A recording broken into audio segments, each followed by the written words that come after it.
Olá! Num mundo onde tudo, absolutamente tudo, parece estar mudando o tempo todo, desde os nossos feeds de notícias até as estrelas lá no céu, fica uma pergunta no ar, não é? Será que existe algo, qualquer coisa, que seja de fato permanente? Hoje, a gente vai mergulhar na resposta que um dos maiores pensadores da história, Tomás de Aquino, deu para essa questão que é, bom, fundamental. Para a gente desvendar essa ideia, que é bem complexa, vamos seguir um caminho com 5 passos. Primeiro, a questão em si. Depois, vamos ver os desafios a essa ideia. Aí a gente entra na resposta genial de Aquino, entende a hierarquia da mudança que ele propõe e, no final, por que essa ideia lá da Idade Média ainda faz tanto sentido hoje. Então, vamos nessa. Ok, primeiro passo. Vamos entender o tamanho do problema. Essa tensão entre o que muda e o que fica parado é uma das questões mais antigas de toda a filosofia. É bom parar para pensar um pouquinho nisso. As montanhas, elas sofrem erosão. Estrelas morrem. Até os nossos próprios pensamentos e sentimentos estão sempre mudando. Então, o que sobra? Essa é a grande pergunta que Tomás de Aquino decidiu encarar de frente. E o Aquino não começou essa conversa do zero, não. Ele herdou um debate que já era muito antigo. De um lado, tinha Heráclito, que dizia aquela famosa frase: não se pode entrar 2 vezes no mesmo rio, porque tudo está sempre fluindo. Do outro, Parmênides, que defendia que a mudança é só uma ilusão, que a realidade mesmo é uma coisa só, imóvel. A missão de Aquino, tentar resolver essa briga de gigantes. Agora, uma coisa que torna o Tomás de Aquino simplesmente genial é o método dele. Antes de dar a resposta, ele encara de frente as objeções mais pesadas. Ele basicamente se pergunta: quais seriam os melhores motivos para acreditar que outras coisas, além de Deus, também não mudam? A primeira objeção, ela é bem intuitiva. Pensa só, se a mudança, tipo apodrecer ou enferrujar, acontece com coisas físicas, materiais, então algo que não tem corpo, como um anjo ou uma alma, não deveria estar imune a isso? Parece fazer sentido, né? A segunda objeção já vem da ideia de propósito. Se a gente entende a mudança como uma jornada para chegar a um objetivo, o que acontece quando se chega lá? Um santo no céu, por exemplo, que está contemplando a Deus, já alcançou a perfeição, a jornada terminou. Então, a mudança não deveria terminar também? E para fechar, a terceira objeção foca nas ideias. O conceito de justiça por si só não muda. A verdade de que 2 mais 2 são 4 não muda. Será que essas formas, essas ideias, não são exemplos de coisas imutáveis no universo competindo ali com Deus?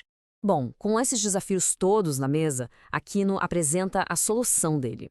E ele faz isso de um jeito elegantíssimo, com uma resposta em 2 partes, que meio que redefine o problema todo. As 2 chaves do Aquino são o princípio da dependência e a hierarquia da potência. A primeira explica por que tudo o que foi criado é, na sua raiz, mutável. E a segunda explica como essa capacidade de mudar aparece de jeitos diferentes.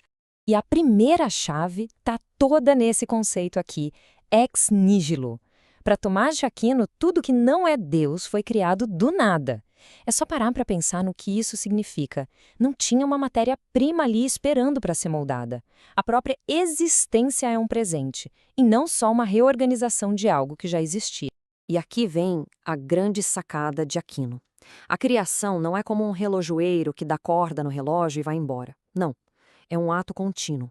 É como se a cada instante toda a criatura, do anjo até a menor partícula, estivesse sendo sustentada na existência, dependendo totalmente do seu Criador para não, desaparecer. O próprio Aquino coloca isso de um jeito muito forte. Se Deus retirasse sua ação, todas as coisas voltariam ao nada. Essa dependência radical é a fonte mais profunda da mudança. É como se tudo no universo carregasse a cicatriz do nada de onde veio. Então, em relação ao poder de Deus, tudo pode, em tese, deixar de existir e por isso nada que foi criado é absolutamente imutável. Depois de estabelecer que tudo é na sua base mutável, Aquino usa sua segunda chave, e a ideia é: nem tudo muda do mesmo jeito. Existe uma escala, sabe, uma hierarquia da mudança. Aqui a gente consegue ver essa hierarquia funcionando. Lá no topo, Deus, ato puro, sem mudança nenhuma. Logo abaixo, anjos e almas. Eles não se decompõem, mas podem mudar de ideia, de vontade. Descendo mais um pouco, os corpos celestes, que para os medievais só se moviam. E na base de tudo estamos nós, aqui no mundo material, sujeitos a todos os tipos de mudança que se possa imaginar.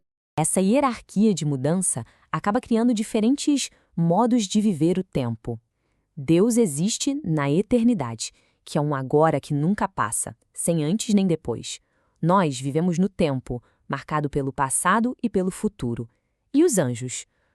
Aquino cria uma categoria só para eles, o aevum. É uma duração que tem um começo, mas não tem fim, e que permite uma sucessão de pensamentos, diferente daquele agora total da eternidade. Certo, mas por que a gente está discutindo essa metafísica toda do século XIII hoje? Porque a natureza de Deus e da mudança ainda está no centro de debates filosóficos e teológicos gigantescos. De um lado, tem a visão clássica de Aquino: um Deus que não muda é a rocha, a âncora que garante que esse universo em fluxo não vire um caos total. Mas, do outro lado, teologias mais modernas, como a teologia do processo, vêm com outra provocação. Um Deus que ama de verdade não deveria ser afetado pelo mundo? E ser afetado não implique mudança?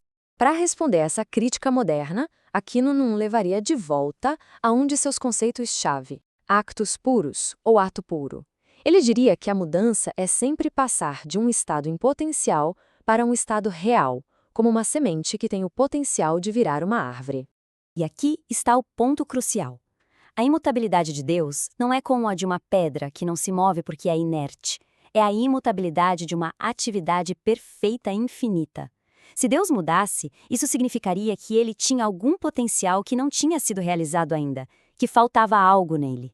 Para Aquino, ser imutável é a marca da perfeição suprema, não da indiferença. Então, para a gente amarrar tudo o que vimos, primeiro ponto, só Deus é imutável no sentido absoluto da palavra. Segundo, tudo mais pode mudar porque depende de uma causa para continuar existindo.